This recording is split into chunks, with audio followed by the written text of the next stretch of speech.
RCF. Bonjour Pierruc, bonjour à tous. Place à votre édition locale en Champagne en ce vendredi 21 novembre. C'est ce jeudi qu'a été publié le 30e rapport statistique annuel du Secours catholique. Toujours plus de personnes sont accompagnées sur différents volets. Rencontre avec le président de la délégation Marne-Ardenne. À Châlons-Champagne, le 11e salon pictural Réflexion et tendance organisé par Art Contemporain 51 à l'abbaye de Vinay sous le thème Le cirque des rêves est à découvrir jusqu'au 1er décembre. Découverte dans ce journal. Mais tout d'abord, un point sur la météo près de chez vous pour aujourd'hui. Selon Météo France, les premiers flocons sont tombés dans plusieurs régions de France et peut-être quelques flocons cette nuit près de chez vous. La Marne, l'Aube et la Haute-Marne sont depuis jeudi 16h en vigilance jaune, neige, verglas et grand froid. Alerte qui se poursuit jusqu'à midi ce vendredi. Côté ciel, ce sera un ciel nuageux et calme avec quelques éclaircies par endroits ce matin, notamment du côté de l'ouest de la Champagne. Côté Mercure, elles évolueront entre -1 et 3 degrés sous abri. RCF Cœur de Champagne, le journal Christopher Fausten. Ce jeudi 20 novembre marquait la publication du 30e rapport statistique annuel du Secours catholique, mobilité, finances, alimentation, liens social et numérique. Les volets d'accompagnement sont nombreux pour répondre plus de 30 ans après à l'appel de la pauvreté, grande cause nationale en 1994.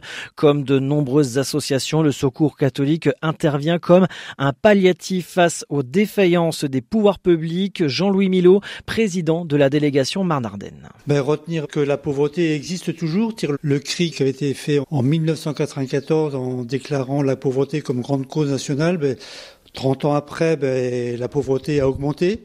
Et on a l'impression de passer un peu sous les radars. Cette question-là est un peu ignorée de tout le monde. Et ça pose question de dire qu'on n'a pas réussi en 30 ans à faire mieux. Donc la pauvreté continue de s'aggraver chez nous. Nous, on sent bien que le pouvoir public, d'une manière générale, se désengage parce que les moyens manquent. Et une des mesures d'ajustement, c'est un petit peu l'associatif. Et tout le monde associatif aujourd'hui est en train de souffrir par un désengagement des pouvoirs publics, par aussi toute la démarche de ce qu'on appelle les appels à projets. Donc les appels à projets, ça donne de l'oxygène pour 2 ans, 3 ans. Puis au bout des 3 ans, qu'est-ce qu'on fait ? Le projet est lancé, il n'y a plus de financement qui vont avec. Ça pose toute la question de la pérennité de l'action associative. Et on sent bien que l'État aujourd'hui, peut-être par obligation, parce qu'il y a d'autres priorités, mais les pauvres sont les premiers à souffrir de cet ajustement-là. Face à ce désengagement des pouvoirs publics, la délégation Marne-Ardenne tient la barre comme elle peut avec 9 salariés et 533 bénévoles pour accueillir plus de 5000 personnes chaque année à travers 29 lieux pour l'ensemble des départements des Ardennes et de la Marne avec des spécificités propres au territoire. Jean-Louis Milot.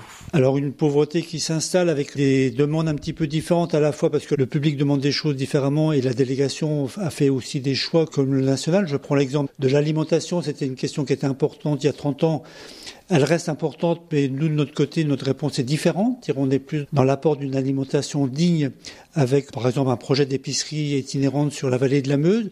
On est moins dans le distributif, mais heureusement que le distributif existe et qui est fait par d'autres associations. On a des demandes nouvelles par rapport à la fracture numérique, par exemple, où les personnes sont démunies par rapport à toutes les démarches qui doivent être faites en ligne. Donc il y a un fort accompagnement chez nous pour répondre à cette fracture numérique-là en apport humain, en explication, en formation, mais aussi en matériel. Et il y a une forte demande aussi de lien social, de personnes qui cherchent à être accueillies avec ce qu'elles sont, avec leur parcours, d'être écoutées.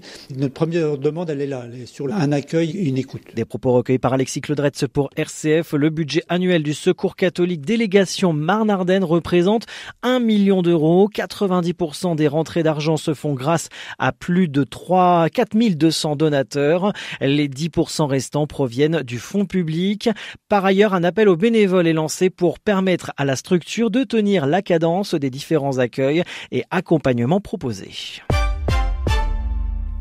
À Châlons-Champagne, l'association Art Contemporain 51 a donné ce mercredi 19 novembre le coup d'envoi du 11e salon pictural Réflexion et tendance, un rendez-vous installé à l'abbaye de Vinay, cette année placé sous le thème évocateur du cirque des rêves, un univers que nous présente le président de l'association Jean-François Deport. Une édition qui va être faite basée sur le cirque car Châlons est la capitale du cirque. Donc on a voulu s'adapter par rapport à ça, car pour nous le cirque ancien c'est quelque chose de très important. Et nous avons décidé de travailler, tous les élèves de Carlos Sablon, l'atelier Carlos Sablon, ont décidé de travailler sur le cirque en général, c'est-à-dire que le cirque ancien et le cirque moderne.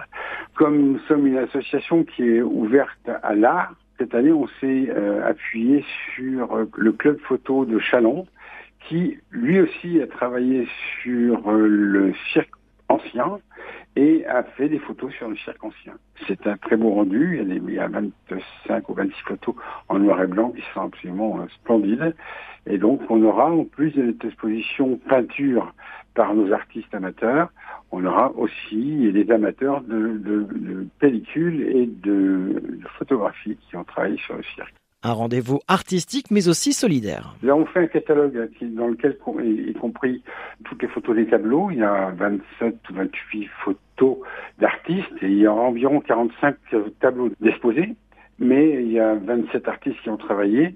Et il y a donc un catalogue dans lequel il y a tous les tableaux des 27 artistes, les tableaux principaux de ces artistes-là, qui sont mis sur catalogue. Ce catalogue sera mis en vente à raison de minimum 10 € par personne. L'association Art Contemporain 51, 50% iront à la Ligue contre le cancer. Des propos recueillis par la rédaction de RCF Cœur de Champagne. L'exposition est à découvrir à l'abbaye de Vinay tous les jours de 14h à 18h jusqu'au 1er décembre. L'entrée est libre.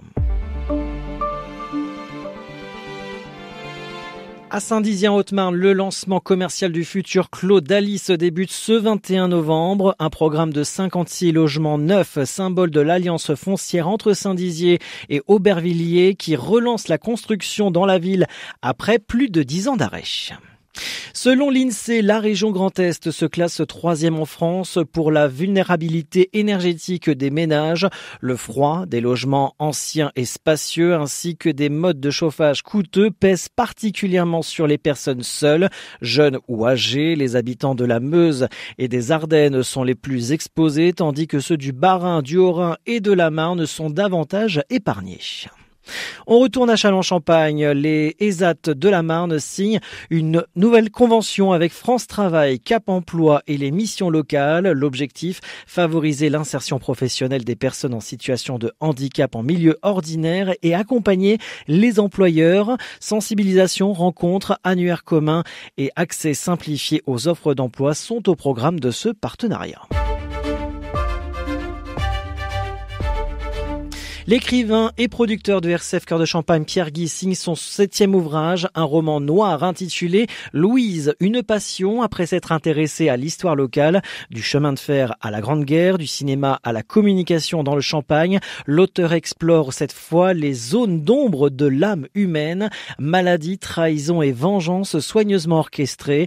L'intrigue se déroule entre Épernay et Reims, au cœur de la Champagne. Publié aux éditions Lire à l'Est, le roman est disponible en format poche à la librairie L'Apostrophe d'Épernay, dans les librairies rémoises et chalonnaises, ainsi que directement auprès de l'éditeur.